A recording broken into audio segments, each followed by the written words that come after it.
Hello बच्चों, जय हिंद जय भारत। मैं जय सिंह आज आप लोगों के साथ एक नया सेशन लेकर के आया हूं, जिसमें हम लोग आज डिस्कस करने वाले हैं क्लास 11th का इकोनॉमिक्स का स्टैटिक्स का पार्ट, जिसमें चैप्टर नंबर 3 और चैप्टर नंबर 4 का मोस्ट वैल्यूएबल क्वेश्चन हम लोग आज डिस्कस करने वाले हैं।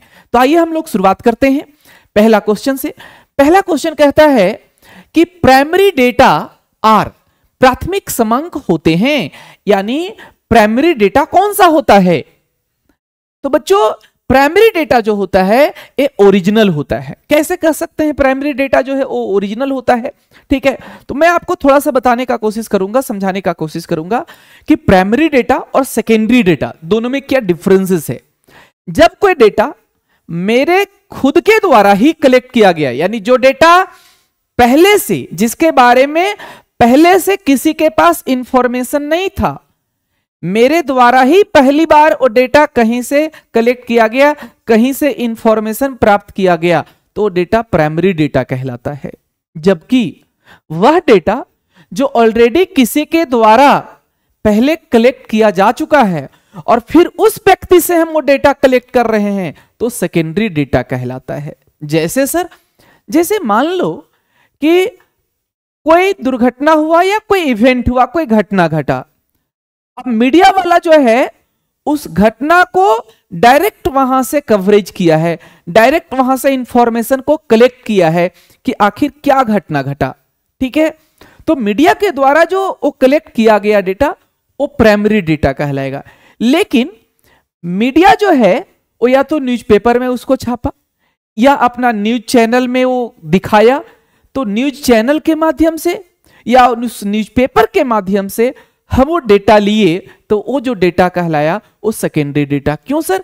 क्योंकि वो डेटा सोचो ना, पहले किसी के द्वारा, मीडिया के द्वारा लिया गया और फिर मीडिया से हम लिए, तो हम दूसरी बार ले रहे हैं ना, हम सेकेंड बार ले रहे हैं वो, तो हम मेरे लिए क्या कहलाएगा? सेकेंडरी डेटा कहलाएगा। आई होप आपको समझ में आ गया होगा कि फर्स्ट टाइम किसी व्यक्ति के द्वारा ही जब कोई डेटा कलेक्ट होता है तो प्राइमरी डेटा कहलाता है, जबकि वह डेटा जो ऑलरेडी किसी के द्वारा कलेक्ट किया जा चुका है, उस डेटा को हम उससे कलेक्ट कर रहे हैं, ले रहे हैं, तो हम लोगों का सेकेंडरी डेटा होता है। बच्चों देखो, दूसरा कहता है सेकेंडरी डेटा आर।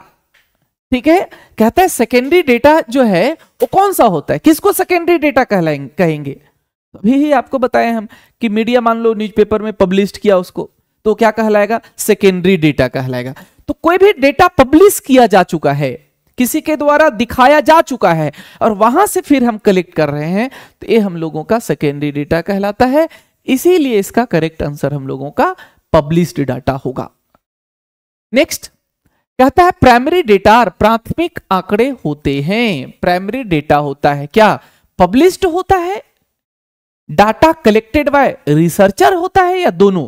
तो अभी तो बताए पब्लिश्ड डाटा जो है उस तो सेकेंडरी डाटा होता है। ठीक है, तो बी नंबर जो है एक करेक्ट आंसर होगा। रिसर्चर था, रिसर्च कर रहा था, रिसर्च करने के ड्यूरेशन में, रिसर्च करने के दरमियान में उसको कोई डेटा मिला, तो वो हम लोगों का प्राइमरी डेटा होगा। तो इसका जो आंसर होगा डाटा कलेक्टेड बाय रिसर्चर जो है, ये हम लोगों का करेक्ट आंसर होगा। बच्चों तीसरा सवाल कहता है the collector of primary data is called. Question कहने का मतलब क्या है सर? तो जो व्यक्ति प्राइमरी डेटा को कलेक्ट करता है उसको क्या कहते हैं? कहता है देखो, प्राथमिक समांकों का संकलनकर्ता कहलाता है। यानी वो कौन सा व्यक्ति, वो जो व्यक्ति जो प्राइमरी डेटा को कलेक्ट करता है उस व्यक्ति को क्या कहते हैं? उसको इन्वेस्टिगेटर कहते हैं, उसको इन्यूमरेटर कहते हैं, गणक कहते हैं, या दोनों? तो उसको बच्चों याद रखना, वो इन्वेस्टिगेटर भी उसको कहा जाता है, गणक भी कहा जाता है। तो इसका जो सही आंसर होगा वो हम लोगों का सी नंबर इसका सही आंसर होगा। चौथा क्वेश्चन आज का पांचवा क्वेश्चन आज का देखो क्या कहता है। अभी हम लोग 4 देखे। 5th नंबर क्वेश्चन कहता है raw data are those data which are researcher collect during his research it is. कहता है शुद्ध आंकड़े, सोचो ना, करेक्ट कौन सा होगा? शुद्ध आंकड़े जिन्हें एक अनुसंधानकर्ता अपने अनुसंधान के दौरान संकलित करता है, यह क्या है? तो यह जो है, सोचो ना, पहली बार आप कोई डेटा को कलेक्ट किए, तो डेटा जब कलेक्ट करेंगे तो क्या वो अरेंज वे में मिलेगा आपको? नहीं, ऑलरेडी किसी के द्वारा अगर कोई डेटा कलेक्ट किया गया है तो कलेक्ट करने के बाद उसका अरेंजमेंट करता है, और हम क्या करते हैं? वो अरेंजमेंट किया हुआ डेटा को कलेक्ट करते हैं। तो पहली बार जो डेटा कलेक्ट किया जाता है, प्राइमरी डेटा जो होता है वो ऑर्गेनाइज्ड वे में नहीं होता है, अरेंज्ड वे में नहीं होता है, अनअरेंज्ड वे में होता है, ठीक है, अव्यवस्थित रूप में होता है। तो इसका जो सही आंसर होगा वो सी नंबर होगा, ठीक है। नेक्स्ट क्वेश्चन, क्वेश्चन नंबर 6 कहता है data originally collected for investigation are known as. एक अनुसंधान के लिए मौलिक रूप से संकलित समंक कहलाते, समंक हो गए, समर्क नहीं है बच्चों, समंक कहलाते हैं। तो सिंपल सी बात, जो इन्वेस्टिगेटर के द्वारा ओरिजिनली जो कलेक्ट होता है वो क्या होता है? प्राइमरी डेटा होता है। अभी फर्स्ट क्वेश्चन में हम लोग देखे थे कि प्राइमरी डेटा क्या होता है, तो ओरिजिनल होता है, ठीक है। यहां देखो क्वेश्चन को उल्टा कर दिया कि जो ओरिजिनल होता है वो क्या होता है? तो प्राइमरी डेटा होता है। तो ए नंबर हम लोगों का इसका करेक्ट आंसर होगा, सही आंसर होगा।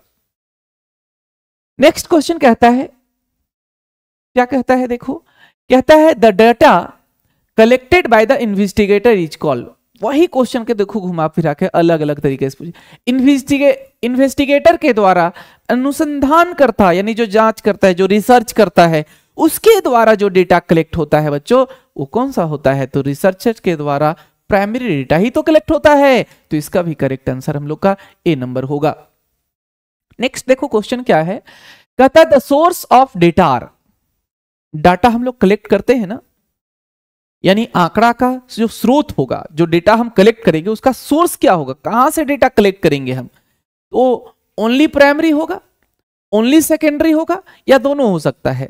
तो डेटा जो कलेक्ट हम लोग करते हैं, मान लो कोई डेटा हमको चाहिए, कोई इंफॉर्मेशन हमको चाहिए, तो इंफॉर्मेशन हम या तो खुद से प्राप्त कर सकते हैं या किसी के द्वारा प्राप्त किया गया है तो वहां से भी हम कलेक्ट कर सकते हैं। तो दोनों हो सकता है, प्राइमरी भी हो सकता है और सेकेंडरी भी हो सकता है, दोनों हो सकता है। तो इसका भी हम लोग का सही आंसर क्या होगा बच्चों? सी नंबर हम लोगों का सही आंसर होगा। अगला क्वेश्चन कहता है investigator gets primary data. Primary data को इन्वेस्टिगेटर कहां से प्राप्त करता है? तो खुद से ना। खुद से अगर प्राप्त आप किए तबे तो प्राइमरी होता है, खुद से अगर प्राप्त नहीं किए तब तो सेकेंडरी हो जाएगा। तो सोचने वाली बात है, कॉमन सेंस से भी आप इसका आंसर बता सकते हैं। क्वेश्चन कहता है कि investigator gets primary data. Investigator जो है वो प्राइमरी डेटा कलेक्ट करता है खुद से या न्यूज़पेपर से या मैगजीन से? तो खुद से, क्योंकि खुद से वो कलेक्ट करता है तभी तो प्राइमरी डेटा कहलाता है, अदरवाइज वो तो सेकेंडरी डेटा कहला जाएगा बच्चों। नेक्स्ट देखो क्या है, कहता है believe in most of the exploration. अधिकांश अन्वेषणों में विश्वास किया जाता है। जनरली हम लोग विश्वास किस पर कर सकते हैं? सोचो तो, प्राइमरी डेटा पर विश्वास कर सकते हैं आप, सेकेंडरी पर विश्वास कर सकते हैं आप, या दोनों पर विश्वास कर सकते हैं? तो सिंपल सी बात है, अपने आंखों देखा हाल, जो खुद अपने आंखों से देखे हैं हम, उसी को पर ज्यादा विश्वास कर सकते हैं। और अपने आंखों से जो देखे हैं वो कौन सा डेटा होता है? वो प्राइमरी डेटा होता है। तो सिंपल सी बात है, कहावतें भी हैं कि अपने आंखों से देखा हुआ बात पर ही ज्यादा हम लोग बिलीव कर सकते हैं, दूसरे को बातों पर बिलीव नहीं ज्यादा कर सकते हैं। तो इसका जो करेक्ट आंसर होगा वो क्या होगा? ए नंबर हम लोग का करेक्ट आंसर होगा। नेक्स्ट कहता है quality of a good question. Good questioner is. सोचो तो, आपको एक क्वेश्चन बनाना है तो कैसा क्वेश्चन बनाएंगे कि उसको अच्छा क्वेश्चन माना जाएगा? पहला ऑप्शन, सीक्वेंस उसका सही होना चाहिए, स्थान उसका सही होना चाहिए और क्लियर दिखना चाहिए। बिल्कुल ये तीनों होना चाहिए। क्वेश्चन कोई भी अगर बना, कोई भी आप क्वेश्चन कर रहे हैं, हम क्वेश्चन एग्जाम वाली की बात नहीं कर रहे हैं, आप कहीं कोई डेटा कलेक्ट करने के लिए हैं, कोई इंफॉर्मेशन कहीं से प्राप्त करने के लिए गए हैं। जब कोई इंफॉर्मेशन आप कहीं से लेने गए हैं तो इंफॉर्मेशन आप क्वेश्चन के माध्यम से ले रहे हैं, तो क्वेश्चन के माध्यम से जब कोई इंफॉर्मेशन आपको लेना है तो आपका जो क्वेश्चन है वो सीक्वेंस में होना चाहिए। आपका जो क्वेश्चन है वो सही स्थान पर सही क्वेश्चन होना चाहिए और क्लियर होना चाहिए और शॉर्ट होना चाहिए। ऐसा नहीं कि इतना लंबा बता दिए कि जिससे पूछ रहे हैं वो बता ही नहीं पा रहा है उसको। तो तीनों होना चाहिए, ठीक है।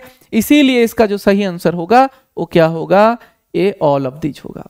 आई होप आपको समझ में आ रहा होगा। सिंपल सा, थोड़ा सा लॉजिक भी अगर आप लगाएंगे, थोड़ा सा कॉमन सेंस भी लगाएंगे तो आप अच्छे से इन सारे क्वेश्चन का आंसर को कर सकते हैं। एक बार अगर आपका देखा हुआ है तब तो आप एग्जाम में बहुत आसानी से इसको बना सकते हैं।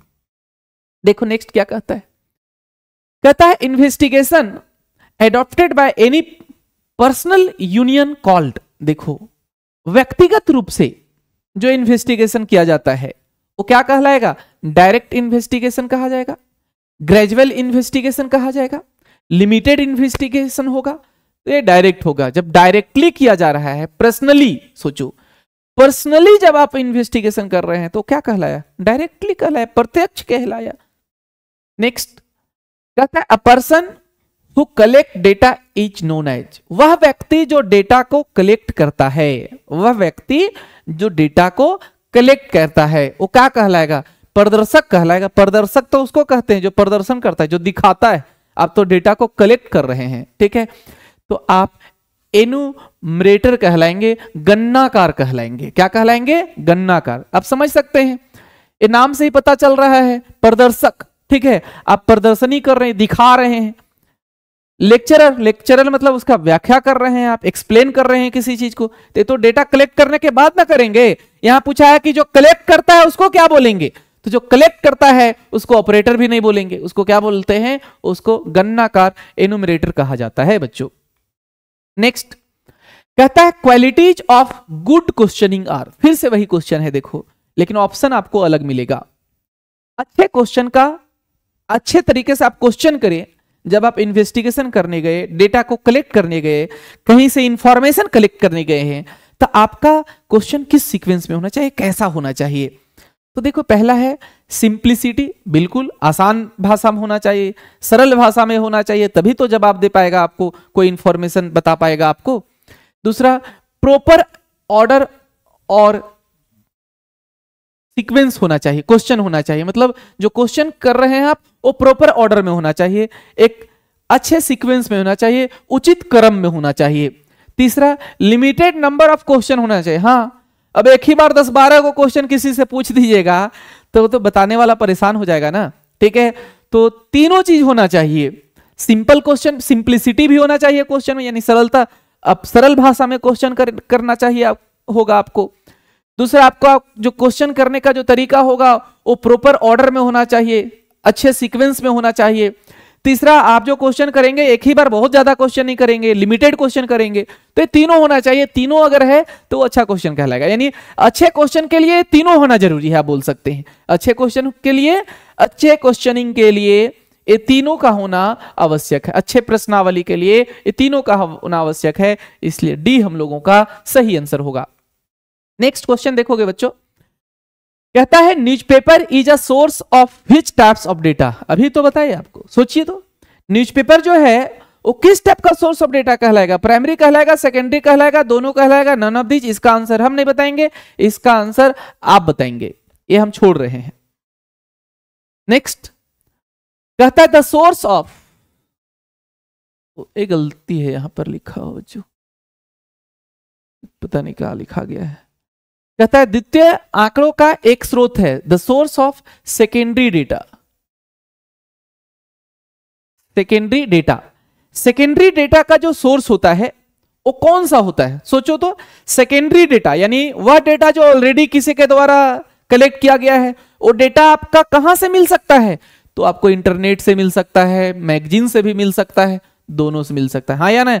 जो डेटा ऑलरेडी किसी के द्वारा कलेक्ट किया गया है वो इंटरनेट के माध्यम से भी आपको मिल सकता है, आपको मैगजीन के माध्यम से भी मिल सकता है। तो इसका जो सही आंसर होगा वो सी नंबर हम लोग का सही आंसर होगा, both A and B. Next question number 17 कहता है निम्नलिखित में से कौन सा एक प्रतिदर्श का आवश्यक तत्व नहीं है, which one of the following is not a essential element of sample. कहता है which one of the following is not an essential element of a sample. जो सैंपलिंग होता है ये प्रतिदर्श नहीं होगा, यहां पर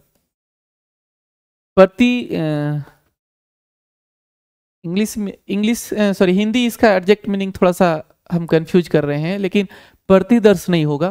कहता है कि which one of the following is not an essential element of sample. ठीक है, सैंपलिंग जो होता है उसका इसमें से कौन सा एसेंशियल एलिमेंट नहीं है, यानी सैंपलिंग के लिए इसमें से कौन सा उपयुक्त नहीं है, कौन सा उसका आवश्यक तत्व नहीं है, नहीं पूछा है। तो देखो तो प्रतिनिधित्व, पर्याप्तता, अनिश्चितता, तो अनिश्चितता नहीं होनी चाहिए। ये हम लोगों का ये जो है वो सैंपलिंग का आवश्यक तत्व या उसका विशेषता नहीं है। नेक्स्ट क्वेश्चन कहता है with increase in sample size the sample error usually. सोचो तो आप कोई सैंपल साइज ले रहे हैं और ज्यादा सैंपल साइज ले रहे हैं। ठीक है, ज्यादा सैंपल साइज मतलब समझ रहे हैं, आप कोई डेटा को कलेक्ट कर रहे हैं और वहां पर जितना इंफॉर्मेशन था उसमें से ज्यादातर चीजों को आप कलेक्ट किए हैं खुद से, अनुमान केवल नहीं लगाए। जैसे होता है ना कि मान लो कि 20 लोग यहां पर बैठे हुए हैं और 20 स्टूडेंट अगर बैठा हुआ है और हमको एक एवरेज एज चाहिए। एवरेज क्या चाहिए? एज चाहिए, उनका उम्र चाहिए। तो आप ज्यादातर लोगों से अगर पूछेंगे तो आप जो डेटा कलेक्ट कीजिएगा उसमें गलती का संभावना क्या होगा? कम हो सकता है। सिर्फ एक को पूछे या सिर्फ 2 लोग को पूछे तो गलती का संभावना आप में ज्यादा हो सकता है, क्योंकि 1 या 2 के बेसिस पे आप एवरेज नहीं बता सकते हैं। लेकिन मैक्सिमम, जितना ज्यादा मैक्सिमम लोगों से डेटा कलेक्ट करेंगे उतना वो अच्छा हो सकता है, उतना आपका गलती होने का संभावना घट सकता है। तो क्वेश्चन क्या पूछा है?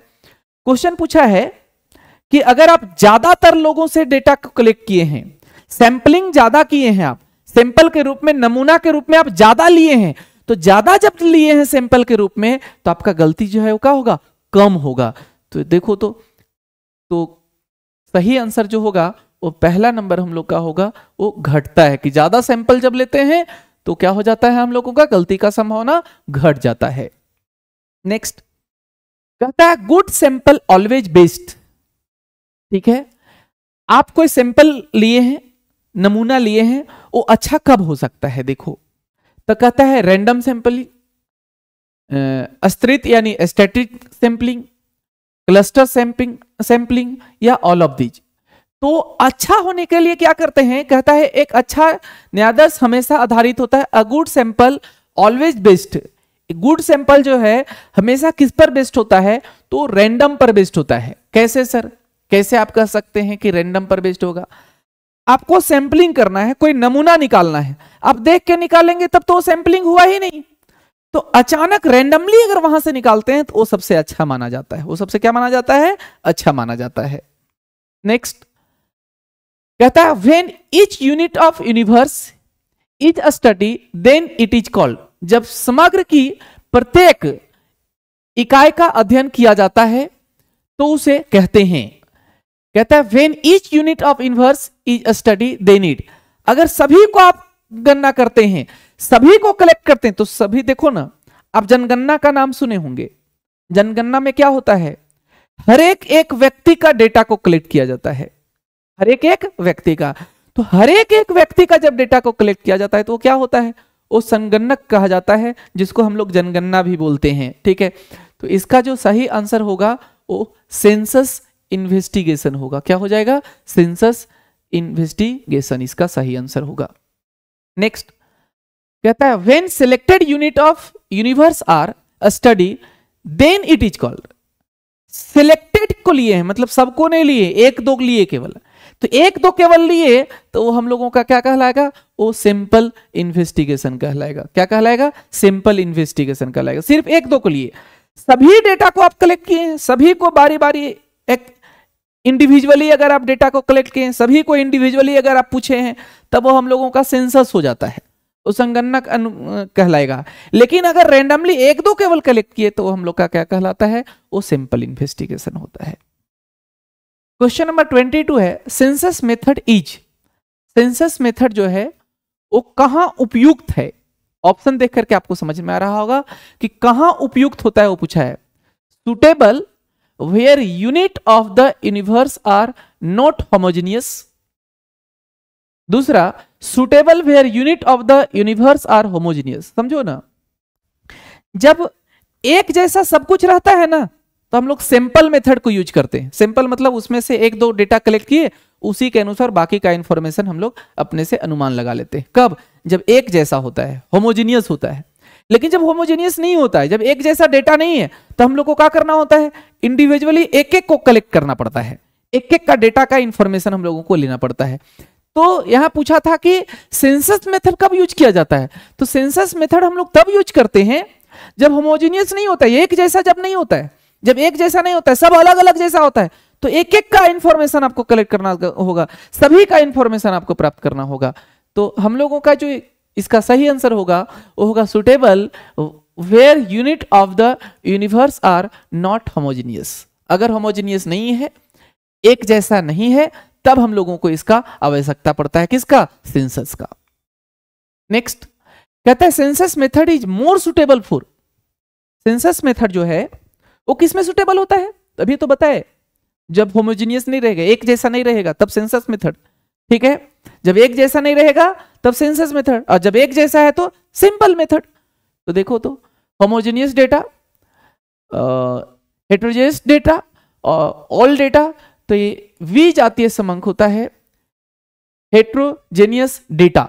हेटेरोजेनियस डेटा जो होता है, जो मतलब जो एक जैसा नहीं होता है, उसमें हम लोगों को जरूरत पड़ता है किसका? सेंसस मेथड का जरूरत पड़ता है।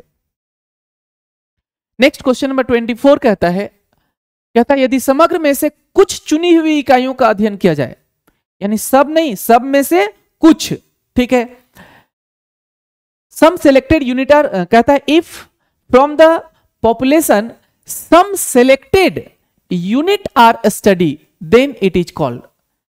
कुछ को केवल कलेक्ट किया जा रहा है, सबको कलेक्ट नहीं किया जा रहा है। तो जब सबको कलेक्ट नहीं किया जा रहा है, कुछ को केवल कलेक्ट किया जाता है, तो क्या हो जाता है? सैंपलिंग इन्वेस्टिगेशन कहलाता है। यही तो आपको बार बार बताने का कोशिश कर रहे हैं। क्वेश्चन नंबर 25 है, कहता है by lottery method unit are selected. Lottery method में यूनिट को कैसे सिलेक्ट किया जाता है? लॉटरी में रैंडमली सिलेक्ट किया जाता है। रैंडमली मतलब बिना देखे हुए अचानक किसी को कलेक्ट कर लेंगे, तो ये हम लोगों का रैंडम सैंपलिंग होता है। लॉटरी मेथड में कौन सा होता है? रैंडम सैंपलिंग होता है। क्वेश्चन नंबर 26 कहता है from the following which is not a merit of good sampling. अच्छा सैंपलिंग का कौन सा मेरिट नहीं है? तो समग्र इकाई, क्योंकि सोचो ना, जब समग्र इकाई का आप अगर डेटा को अगर कलेक्ट किए हैं, सभी इकाई को आप अगर कलेक्ट कर लिए, तब तो सैंपल का जरूरत ही नहीं पड़ा, तब तो आप सेंसस मेथड को यूज कर लिए। तो सैंपल में हम लोगों का इसका आवश्यकता नहीं पड़ता है। सैंपल में एक दो डेटा को कलेक्ट करते हैं और उसके अनुसार हम लोग इंफॉर्मेशन बताते हैं। क्वेश्चन नंबर 27 कहता है समग्र का सभी इकाइयों के प्रतिदर्श में चुने जाने के समान अवसर होते हैं। All units of population have similar opportunity for their selection in sample. देखो ना, सोचो ना, सब कोई भी कलेक्ट हो सकता है, किसमें पता चलता है? तो पहला भी हो सकता है, वो दूसरा भी हो सकता है, वो तीसरा भी हो सकता है। तो सैंपलिंग मेथड में ही जरूरत होता है हम लोगों का। ठीक है, यदि रैंडमली जब किसी चीज को हम कलेक्ट करते हैं तो उसमें सबका सम होना सेम है। जैसे मान लो कि 10 को चिट्ठा फाड़ करके हम और एक बॉक्स में डाल दिए, और उस 10 में से एक हमको निकालना है, तो कोई भी निकलेगा, इसका संभावना हो सकता है। तो सभी का प्रायोरिटी एक जैसा है, सभी को हम एक वहां पर महत्व क्या कर रहे हैं? एक जैसा दे रहे हैं, क्योंकि 10 में से कोई भी निकल सकता है।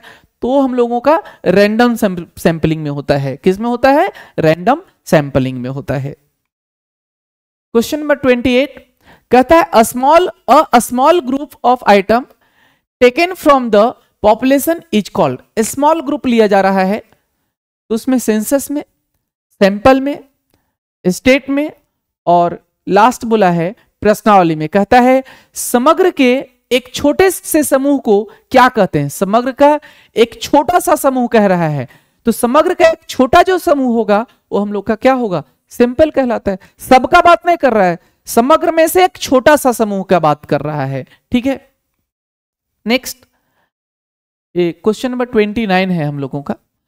कहता है diagrammatic presentation of data is known as. अगर किसी डाटा को डायग्राम के माध्यम से आप बताए हैं, किसी डेटा को डायग्राम के माध्यम से अगर बताए हैं आप, तो हम लोगों का प्रेजेंटेशन कहलाता है। क्या कहलाता है वो? प्रेजेंटेशन कहलाता है। नेक्स्ट एंड लास्ट क्वेश्चन आज का है हम लोग का, method of investigation are. Investigation का कितना मेथड होता है? तो ये तो बिल्कुल याद करना है। तो 2 मेथड होता है इन्वेस्टिगेशन का। कितना मेथड होगा? 2 मेथड होगा हम लोग का। जैसे हम लोग देखे सेंसस मेथड और सैंपलिंग मेथड। ठीक है, तो ये आज का हम लोगों का सेशन था। ठीक है, फिर मिलेंगे हम लोग अगले वीडियो में। तब तक आप अच्छे से रहें, खुश रहें, स्वस्थ रहें। बहुत बहुत धन्यवाद आप सबको।